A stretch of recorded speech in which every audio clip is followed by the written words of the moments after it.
We open on a lab where a new object has been found in the solar system. You understand the need for absolute secrecy at this point. Secrecy? I've spent every waking moment of the last 3 years on this project. They immediately start arguing about whether or not they should go public with it, and it gets pretty heated. Carl, get out! I won't discuss this further. Then... Did you hear me? Meanwhile, Matt and Kathy are doing their laundry. That all a little hot? Any smaller would fit a Ken doll. Of course, Kathy doesn't know what that is. You got some advantages coming from another planet. Your head isn't crammed with cultural trivia. It is kind of funny to think of how many pop culture references there are that we use on a daily basis. Newcomers just have Krosny and Glebe. Kathy makes an interesting point, though. I don't know, sometimes I wish it was. Make me feel more like I belonged. I don't wear these anymore. Oh. Their laundry gets a little mixed up. Oh, do you like that? I saw it in a catalog. I couldn't resist. Kathy really likes to wear red, and cue some more sexual tension. I gotta get to work. Later at the station, Matt gets a delivery, something that belonged to his uncle who has recently died. Told the Lorries I didn't want this. This key came with it. Swell. Yeah, he's not going to open that chest anytime soon. Albert, don't you have some wastebaskets to empty? Instead, they discuss their case, which is obviously the murdered astronomer. He was in the first group of non-military personnel to visit our quarantine camp. Though George keeps looking at that chest. Aren't you even the least bit curious? No. Oh, Matt, it would only take a minute to open it. I feel you, George. Watching this episode for the first time was torture. Hi, I'm Sykes. This is my partner, Francisco. What do we got? They talk to another detective who just keeps ignoring George and only talking to Matt. When did he die? Time of death? Between 10 and midnight. It's like Betsy Ross's first scene in reverse. Where was he when it happened? Fun fact, this guy played one of the husbands in the Joy Luck Club, and he was also an asshole. After George walks away, Matt has a little word with this guy about his attitude. If you're some kind of purist or something, that's your business. But you better keep it at home, because I don't like it in my face. I am what I am. A human being who believes in maintaining the integrity of our planet. What's going on? Back to George, he's looking at the desk and noticing that something was removed from it, the star maps, after the astronomer Dr. Tower was murdered. Matt actually figures that that's what it was. How do you know about a star map? What, do you think I'm a complete moron? Well, not complete, no. It's just that you never seem to show much interest in the natural sciences. I know about star maps, George, okay? Afterwards, they question this lady, who is Dr. Tower's assistant, Dr. Myers, who has been talking to the other guy from the opening scene, Dr. Peterson. Did you know Professor Tower? My organization is a lobbying group for space research. I know just about everybody in the field. It's a terrible loss. She shows them to the lab and talks about the telescope she's been using to take pictures of the solar system. That's how I get all these pictures. They're beautiful. George is fascinated. Yeah, real nice. What was Tower working on? I don't know. It turns out that she would set up the telescope, but he would never let her see the actual star maps that it produced. They're going to need a subpoena to look into what he was working on, so they're done for now, except that George would like to look through the telescope. It's magnificent. Matt, you've got to see this. I've seen it. Look, George, we're on the company clock. Just a little longer. He never saw his home planet, so space itself is like home to him. Afterwards, he chides Matt a little for not being interested. You live on a planet with the most primitive space travel. That telescope is your only access to the universe, and you are not even interested. It's just a bunch of stars, George. Somewhere out there is where I came from, where I belong. And your past is here, all around you, in the city, in the streets, and even that trunk by your desk. And the trunk comes up again. How can you ignore it? If I had a trunk from my family, a trunk connected to my past, Let me tell you about my past, George. I come from this long line of drunken, wife-beating micks. Matt's dad was abusive, so he lived with his uncle for a while.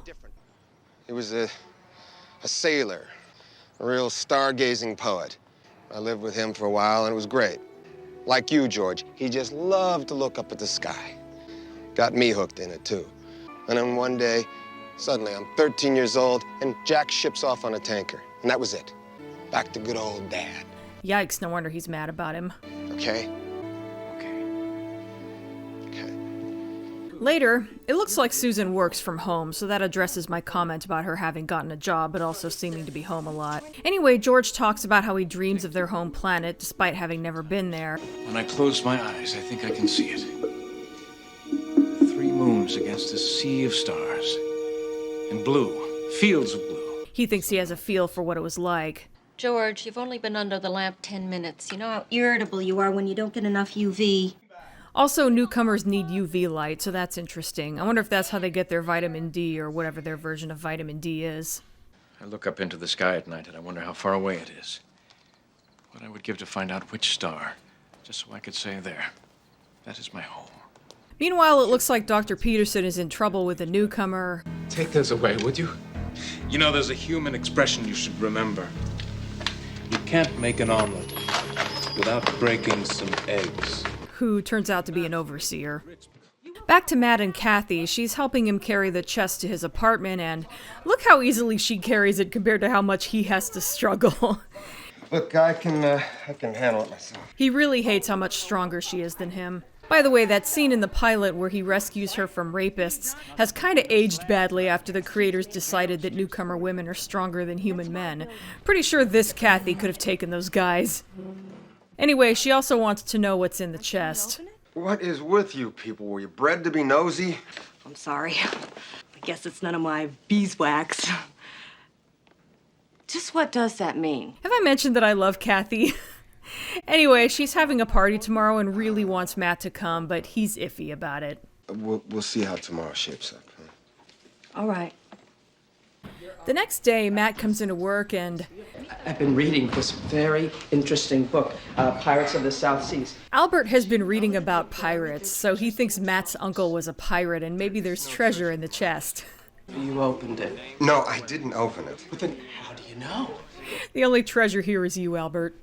Anyway, George found out that the place Dr. Peterson works for was funding the project and thinks it's odd that that didn't come up earlier. It is strange. Burns, what a surprise. What's the matter, run out of 2-headed baby stories? Burns again. I can eat my words. I guess he shows up enough to warrant him being in the opening.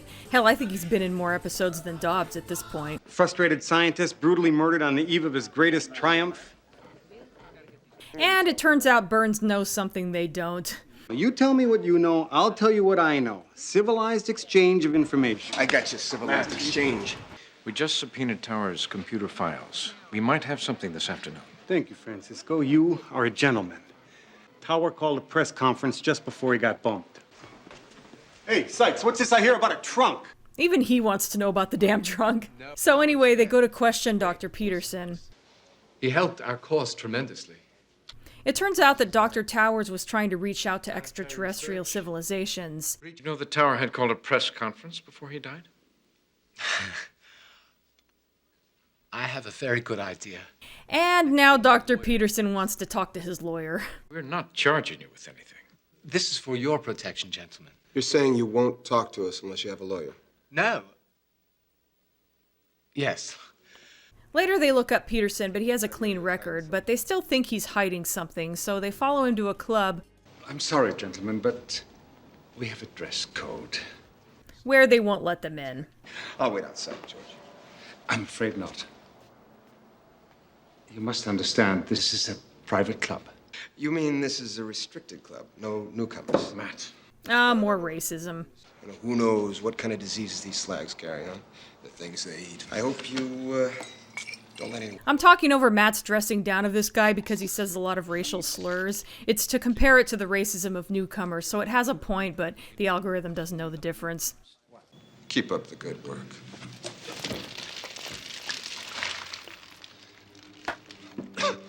Afterwards, Matt asks George why he puts up with this sort of thing. He makes a good point. There is no sense in getting upset with stupid people. It is a waste of energy, and you just reduce yourself to their level. But then Matt mentions all the times George got set off whenever he said something racist. And that happens a lot, doesn't it? It doesn't always get physical, but George lets Matt have it to some degree nearly once per episode. Matt, you are better than they are. You're worth it. Aw. Hey, just a sec. Matt is suddenly compelled to let Kathy know that he's coming to her party after all. Later, they have reprinted the star charts, and Dr. Myers discovers what Dr. Towers had earlier. It turns out to be a probe that came from the same direction as the newcomer slave ship. It'll reemerge mid-morning 2 days from now. It'll only be in range for a couple of hours before we lose it again for good. We'll be tracking it with the rest of the world, trying to make contact. She's obviously excited, but George gets very quiet for a moment. You are a scientist. I understand. But consider the consequences if it came from the same planet that enslaved my people. Yeah, this is following up on an idea brought up in the pilot. If someone lost a whole lot of valuable property, wouldn't they come looking for it? Maybe they will. And this could be them. We don't know that. It might not have anything to do with you. But doesn't it make sense? The exact same trajectory as our ship. There's something else. This thing, whatever it is, it's probably what got Tower killed. Later, Matt shows up at Kathy's party and, oh god, balding humans having spots tattooed on their heads is a thing. That kind of goes even further than cultural appropriation, doesn't it? Kathy says she likes it, but I wonder if she's just trying to be polite. How you doing? This is my friend John. Boad. He calls me Boad. It's a newcomer name. It means valiant. Matt hates this guy, and I don't blame him. Don't you adore these people? They came with nothing. Nothing. They can appreciate a sunset. It's one thing to appreciate newcomers, but he's being very performative about it. And what do you do, Matt? I'm a cop. Oh. Meanwhile, people don't like that Matt is a cop. You know what happened to Tony's brother? The guy's a brilliant nephrologist, right? He's making a house call in Bel Air. These two cops pull him over. Want to know how come a slag is driving a Porsche? Well, he tells them they have no right to question him. Well, the fascist turds beat him with their flashlights and arrested him. Sometimes I hate how well this show has aged. So, Matt gets back at him by talking about a couple of cops who were killed by a newcomer, because two wrongs make a right. Thank you for making this a truly unforgettable evening. Well, Matt is complicated and progress isn't a straight line. And of course, the first thing he sees when he comes home is that chest. And he still doesn't open it. Then he finds the key, though if he'd kicked it a few more times, he might not have needed it.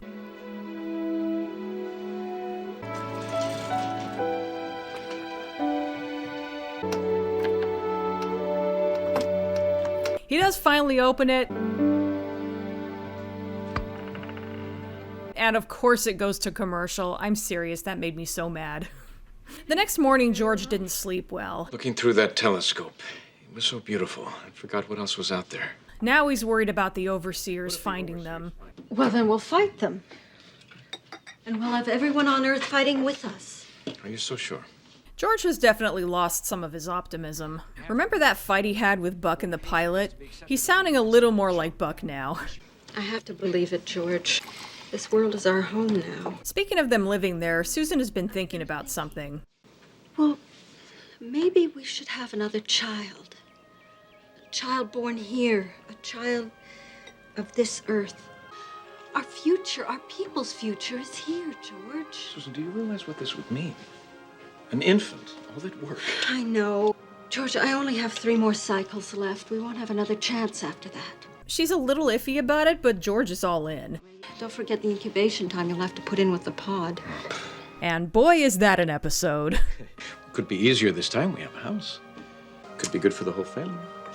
It seems like just what they need right now. We don't have to decide today. Later, they find out that Dr. Towers was killed by a newcomer, specifically a newcomer's fist. He devoted his work to tracing our origins. Perhaps you'd like to have a look, Sergeant. George really wants to let this guy have it. I trust your analysis. Newcomers are considerably stronger than humans, more adaptable. Now, in Darwinian terms, what does that mean to our species? It means we'd better stay on their good side. It turns out that Dr. Peterson was a card-carrying purist. The so-called space research group is really dedicated to getting rid of us. Matt got a list from the phone company of everyone he called in the last 3 months. Oh man, this is gonna take some time. Maybe not. George is able to scan it really fast and finds out that he called Dr. Towers' office shortly before he was killed. Peterson's pretty squirrely. Let's give him a squeeze. Here we go. Purist scum! George, you're already on probation. I don't care. George's version of bad cop is hilarious. George, there's already one guy in a wheelchair because of you. It's not right. First, I will break your leg. It wasn't me! And then I will eat your face. This guy is so afraid of newcomers, he's totally buying it, though. I made the call, but I didn't kill him. Then who did? Even George doesn't know his own strength. My God! You talk with Tower all the time, and yet you don't know what he was working on? Let me at him! George! George, you're hurting me. Oh, sorry. Look, Carl, you're the closest thing to a murder spec we've got right now.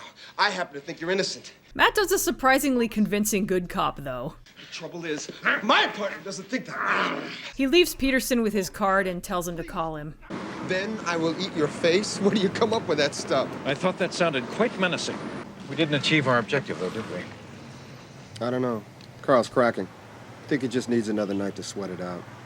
Later on, Kathy actually comes to Matt's apartment and apologizes, and good for her. I don't blame her for being mad in the moment, and Matt definitely wasn't on his best behavior, but he wasn't the only one to blame for that altercation, and she kind of acted like he was. Oh, no, you were right to be angry. I should have never had this party. I don't even like those people. Now she's realizing what posers those people are. I guess I was just trying to fit in. It was very stupid. But there's even a little more to it than that. I used you. I did kind of feel on display. Kathy's human date. I'm sorry. Is that you? Oh yeah, we finally find out what was in that trunk. It starts with some old pictures of Matt. I love looking at old family pictures. Uncle Jack. Is that your Uncle Jack? Yeah. He was in the Merchant Marines. Like, he used to let me wear his pea coat. It turns out he actually has that navy pea coat now. Oh, this is ridiculous. After all these years, you know. Oh, Matt gets all emotional and tells Kathy about his uncle's disappearance. Just wish I could have said goodbye. It looks like Kathy's about to hug him or something, but instead... Can I show you something? She tells Matt about how newcomers were separated from their parents when they were 10. It turns out that she looked at constellations. Orion? That's my father, standing watch, protecting me when I was too exhausted to move. And that one? Cassiopeia, the queen. My mother, with the dignity that no one could take away from her. The swan. Forget what it's called. That's me. When I was still a girl. Before I was taken away from the people I loved. Yeah, I'm usually crying by this point. These are my old photographs. Back to Peterson, he actually starts to call Matt, but that newcomer shows up. Let's go. Is everything ready? What's it say? And... We survive. Our cargo of 250,000 awaits your arrival. No, there's more here. I can read some of this. It says... Peterson figures out a little too much.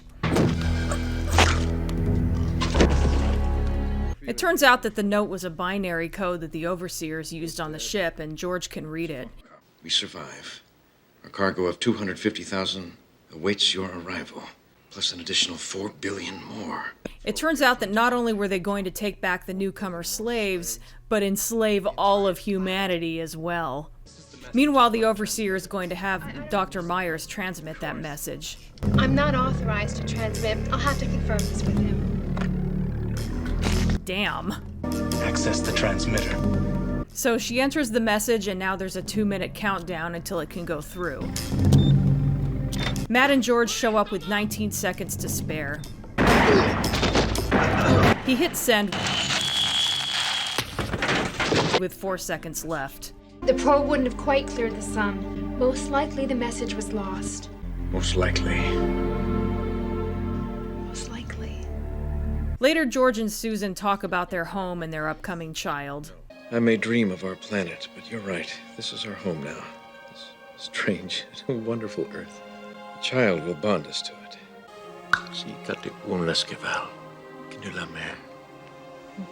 Meanwhile, Matt takes Kathy to the roof of their apartment with a surprise. It isn't as good as being there, but maybe it'll do for now. His uncle's old telescope. Matt, Listen, I knew the guy pretty good. If he was around, he'd give it to you himself. Thank you. I remember when I was a kid, looking up in the sky with him, feeling so small. Kathy wonders why and how newcomers ended up on Earth of all places. And Matt says he asks the same questions. But you were born here. This is your home. You know, my uncle spent his whole life traveling.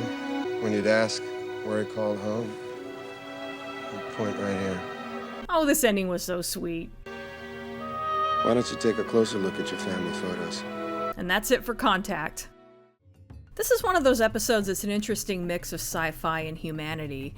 The general theme is about home and roots, the links to your past. Matt wanted to forget about his because it was too painful. Meanwhile, the newcomers don't have that, so they find ways to compensate. George strongly feels like he knows what Tenkton was like. Whether that's due to something mystical or is all in his cute little spotty head is up for interpretation. While Kathy looked up at the stars and pretended that the constellations for Orion and Cassiopeia were her parents, and it became her version of family photos. The creators were worried about this one due to the sci-fi aspect, since they always wanted the show to be grounded and specifically about life on Earth. In particular, they were worried it'd be too reminiscent of V, which is about aliens coming to Earth and wanting to enslave humans, among other things. Especially since Kenneth Johnson also created that show. But it worked out. It still focuses on the characters, and I kind of like that little bit of dread at the end. There's still a chance that the probe got the message, and even though it's a very small chance, that'd probably still keep me up at night sometimes if I was George. A couple of interesting cast members in this one. Dr. Peterson was played by Joel Polis, who was actually in an earlier episode. He was Dr. Windsor in Fountain of Youth. And like I said when I covered that one, he was also one of the two actors who played Gary on Cheers. And here's another crossover with monsters. The concierge that got ice water poured down his pants was played by Kurt Lowens, who also played the Reaper in the episode of the same name. I guess that's about all I have to say about this one. The next one is called 3 to Tango, and it's about exactly what you think it is. Kinda. See you then.